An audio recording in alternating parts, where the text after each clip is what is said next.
Private school વાળાઓ અમને સવારે બસ લેવા પણ આવે ને સ્કૂલ થી ઘરે મૂકવા પણ આવે. સરકારી સ્કૂલો ભાઈ સવારના ઉઠતા હોય છે ને ટીંગાટોળી કરીને ઘરવાળા સ્કૂલ મૂકી પણ આવે અને રજા પડે ને તો તારા ભાઈ નું નામ એટલું હાલે ને કે ગમે એ વાહન વાળો નીકળે ને તારા ભાઈ ને ઘર સુધી મૂકીને જાય. પ્રાઇવેટ સ્કૂલમાં ભણો ને તો શિક્ષક ડોક્ટર જેવી ડિગ્રી તમને મળે. ડિગ્રી ની તો તું વાત કરે. સરકારી સ્કૂલમાં સાહેબ રજામાં હોય ને ત્યારે તારો ભાઈ જ ભણાવે. પ્રાઇવેટ સ્કૂલમાં ભણવા માટે ફી ભરવી પડે, નહીં તો સ્કૂલમાં બેવા ના દે.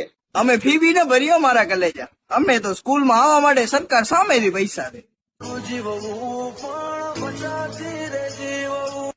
પ્રાઇવેટ સ્કૂલમાં હે ને અમને અડધો કલાક તો ખાલી રમવાનો પીરિયડમાં. ઓહો, અડધો કલાક રમવાનું? ભાઈ ભાઈ અમારે તો એને અડધો કલાક ભણવાનું જ હોય, બાકી તો બાકા જીકી જ બોલાવાની. રમો કરો ને મોજ કરો.